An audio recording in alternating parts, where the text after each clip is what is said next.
Hi everyone. My talk today is the much anticipated second part to Kevin's talk on radioactive wave interferometry.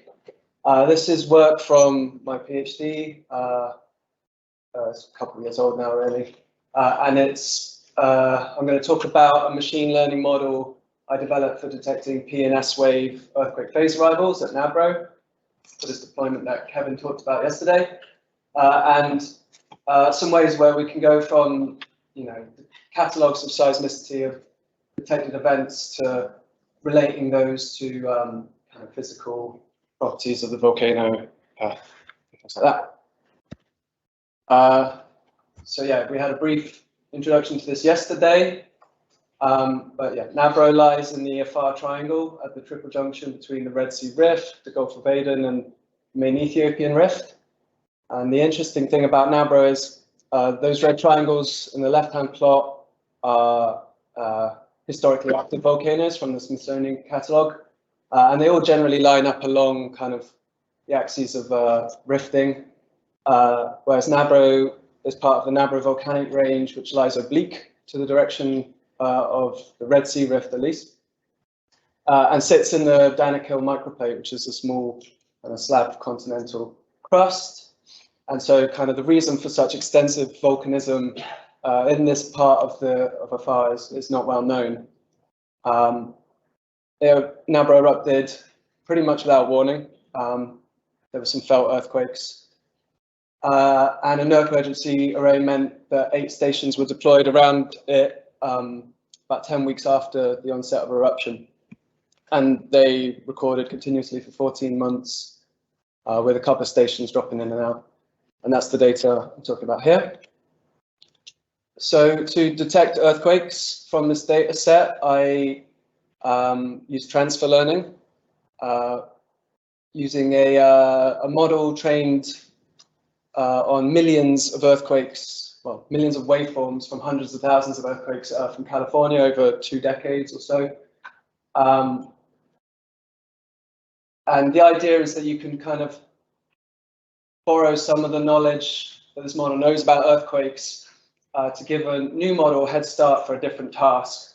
And so using just a few earthquakes from Nabro that were detected manually by a previous PhD student, I was able to sort of fine tune this model and alter it slightly for my purposes to create a very efficient and effective earthquake detection model. So to sort of make it seem less abstract and point out exactly what this model does. On the left, here's an earthquake at Nabro, and the blue line at the bottom is the probability of a P wave arrival. The earthquake, so that's the first energy that arrives, and the red line is the S wave arrival. And here are 2 other popular machine learning models for earthquake detection. GPD in the middle is the base model I used. And PhaseNet on the right, lots of people have used this. This was also trained on hundreds of thousands of earthquakes from California. And by a process of transfer learning, we were able to improve the performance of these models and detect a lot more earthquakes and detect them a lot more accurately. The colors I'm looking for. But yeah, so I'm going to just skip past this, but basically the earthquake locations were also improved. One caveat is that this machine learning model doesn't detect LP or low frequency, long period seismicity. Part of this is because the small training set I used was just VT earthquakes detected by a previous PhD student. And the original base model, an initial pre-processing step was a 2 Hertz high pass.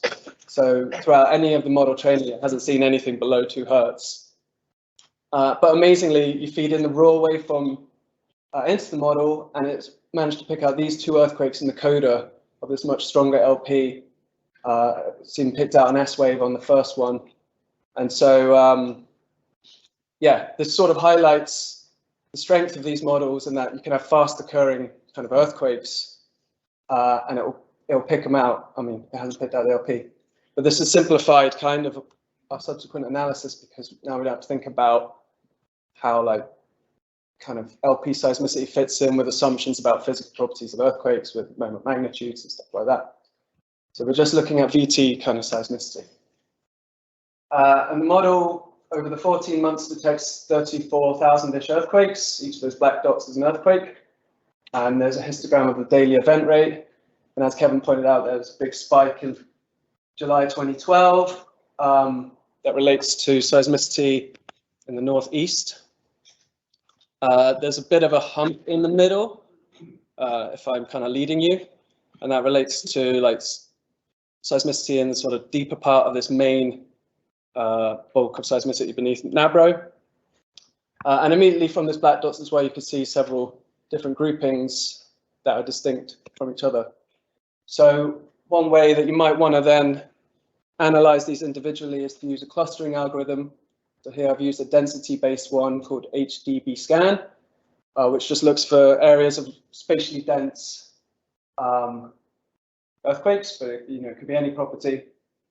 And anything that's kind of an outlier or not in a dense region is removed. And so you can just look at the individual characteristics now of these clusters.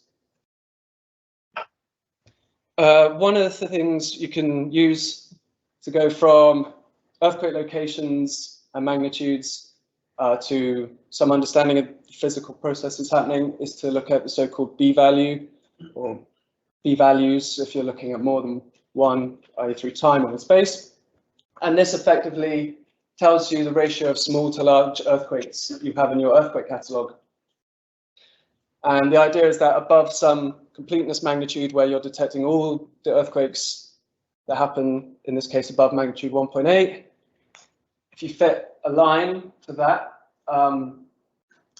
the slope will tell you something about the number of small to large earthquakes that you get. So on average globally, it's widely reported, conventional wisdom is the global average B-value is 1, so you get 10 times as many earthquakes at magnitude 3 and above than you do at magnitude 4 and above.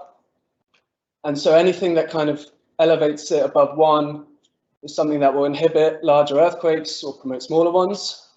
So these might be, smaller fractures that can't rupture as far. Fluids are often associated with high B-values as well as high temperatures.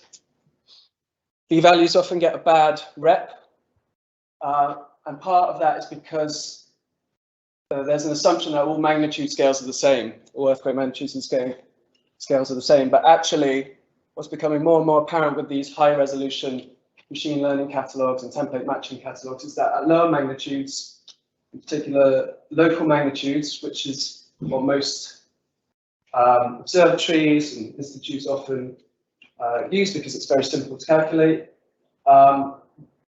they underestimate the true earthquake magnitude because the Earth acts as a low pass filter, and you do not kind of compensate for that loss of high frequency information as you get to smaller earthquakes. So this gold dashed line is the one-to-one relationship. Actually, at Nabro, what we observe is a kind of 2/3 scaling relationship between local and moment magnitude, and this is something that occurs in a number of settings in borehole seismology, in just standard tectonic earthquakes, that below some magnitude between 2 and 4, you start seeing this 2/3 scaling relating to the low pass filter effect of the Earth. So looking at the B-value using moment magnitudes for each of these clusters, we see there's quite a bit of variation. Beneath Nabro itself, we get very, very high B-values of 2, 2.6, whereas beneath neighboring Mahale volcano, it's much lower. And to the northeast, the shallower seismicity is close to 1, and the deeper is a bit higher. Another thing you can look at to relate seismicity to physical processes is to look at seismic attenuation and velocity changes. So this will look at kind of the path between the source and the receiver rather than tell you about what caused the earthquake itself. And with attenuation, we see that the aseismic region between sort of 6 and 8 kilometer depth beneath Nabro, we see the very highest amount of S-wave attenuation we see across the whole kind of study area. And there's a paper in review at the moment that's done VP, VS and VP, VS tomography, We see really low VPVSs, which is associated with high gas content, high compressibility of pores, and a very high VPVS at depth, which is often linked with partial melt. And then one other thing you can look at is just the spatio-temporal trends and presence of sequences. So looking at that cluster in the northeast, here's a daily event rate for just those orange events. We see a big spike on the 1st of July. And if I zoom in a bit more and change the color scheme for annoying reasons, we see that the deeper seismicity in this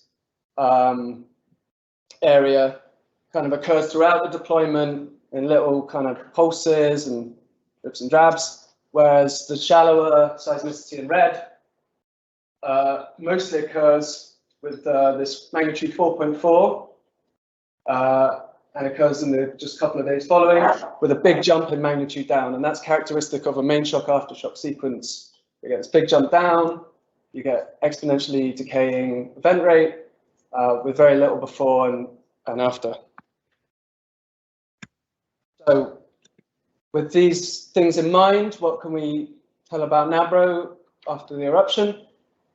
Well, we know from the really low VPVS and very high B values, and the fact that P waves are very strongly attenuated, that this is the shallow part is gas rich and highly fractured. We see kind of increases in seismicity in that deeper bit, that hump I told you about in the middle of the deployment, which sort of seems to be increased degassing. To the northeast of Nabro, it's clear from Kevin's presentation yesterday that something significant happens on the 1st of July, and that's the triggering of a fault and a classic main shock aftershock sequence with a B value of 1. Where but prior to and following the sequence, we see kind of more diffuse seismicity happening in sort of swarms and pulses, and that's likely some sort of fluids, but very broadly fluids. This very deep seismicity here, by the kind of scales we're looking at, is very strongly aligned with the Nabro volcanic range, and happens in regular pulses of tens of events every few days, right the way throughout the deployment and presumably beyond the deployment. And so this is possibly recharge at a rate less than the kind of degassing of the magma, because the volcano is subsiding throughout this period. But it seems likely that there is sort of ongoing recharge. The aseismic region between 5 and 7 kilometers is definitely the magma storage zone. They're very, very strongly attenuates S waves. We get a high VPVS, and Mogi source modeling puts a deflating source at this point as well. And then beneath neighboring Mahale, which was very seismically active throughout all of this, but not physically volcanically active. This appears to be just stress transfer from subsidence at Nabro. There's no direct connection in the seismicity. When seismicity is higher at Nabro, it's lower at Mahale, and after that main shock aftershock sequence, the seismicity dies off in Mahale. This would be expected from a subsiding neighboring kind of volcano. And that's all I've got for today. Yeah, any questions?